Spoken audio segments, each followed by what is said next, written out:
বিদায়ী উমা প্রথা মেনে ইছামতিতে বিসর্জন টাকি রাজবাড়ির দুর্গা প্রতিমার। পান্তা ভাত, কচু শাক, চালতার চাটনি খাইয়ে কৈলাসের পথে উমাকে বিদায় জানালো একে একে রাজবাড়ি।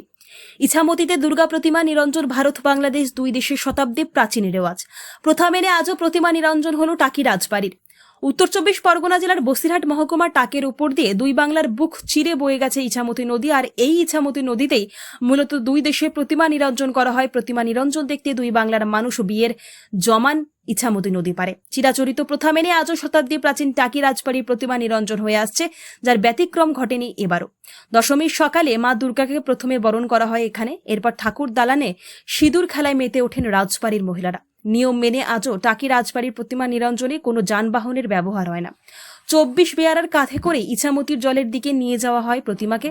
সেই রীতিনীতি এবং ঐতিহ্য এখনও বহন করে চলেছেন রাজবাড়ির বর্তমান বংশধরা। প্রতিমা নিরঞ্জনের পর ঠাকুর দালানে বসে সকলে মিলে পান্তা ভাত, কচুর শাক, আলু সেদ্ধ, আলু ভাজা ও মিষ্টি খেয়ে থাকেন।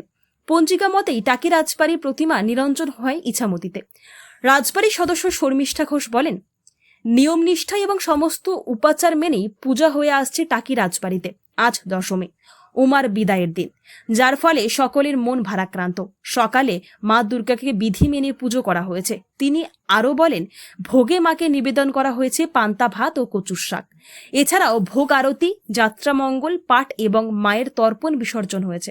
24 জন বেয়ারার কাঁধে চেপে মাকে রাজবাড়ির ঘাটে নিয়ে গিয়ে নিরঞ্জন করা হয়েছে। এদিকে প্রতিমা নিরঞ্জন ঘিরে টাকির ইছামতি নদীতে সকালে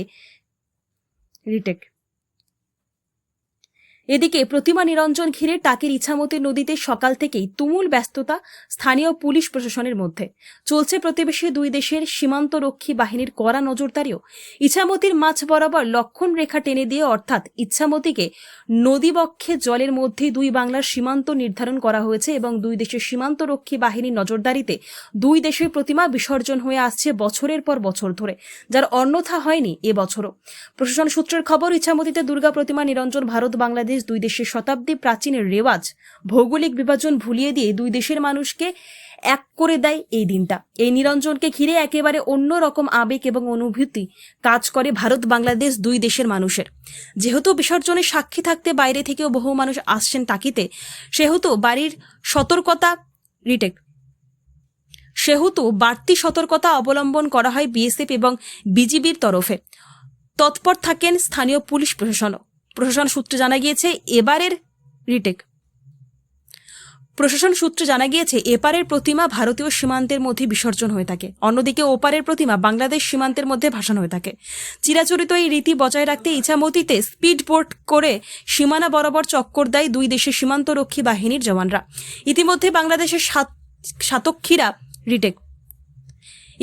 বাংলাদেশের সাতক্ষীরা জেলা প্রশাসন এবং বসিরহাট জেলা প্রশাসনের মধ্যে ইছামতি নদীপক্ষে একটি উচ্চ পর্যায়ে বৈঠক হয়েছে সুষ্ঠু শান্তিপূর্ণ প্রতিমা নিরঞ্জন করতে। তার পাশাপাশি গোটা টাকি শহর ঘিরে রয়েছে পটল নিরাপত্তা, অর্থাৎ গোটা টাকি শহরকে সিসিটিভি ক্যামেরা এবং নিরাপত্তা চাদরে মুড়ে ফেলা হয়েছে জেলা প্রশাসনের পক্ষ থেকে। দুই বাংলার বুক চিরে বয়ে গেছে ইছামতি নদী, আর এই ইছামতি নদীতেই মূলত টাকির বিসর্জন হয় এবং এই বিসর্জনকে ঘিরে রয়েছে দুই বাংলার আবেগ। ইছামতি নদী পক্ষে এই প্রতিমা নিরঞ্জন দেখতে বেশ দেশ বিদেশ তথা বিভিন্ন প্রান্তের পর্যটকরা ভিড় জমান। তার পাশাপাশি দর্শনার্থীদের ভিড় ছিল চোখে পড়ার মতো। মূলত বৃষ্টিকে উপেক্ষা করে প্রতিমা নিরঞ্জন দেখতে ইছামতি নদী পারে ভিড় জমান ভক্তরা।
আপনার প্রতিমা নিবন্ধনের বিকল্প আসা পর্যন্ত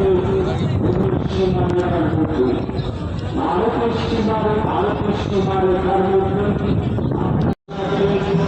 পর্যটক এবং সকলকে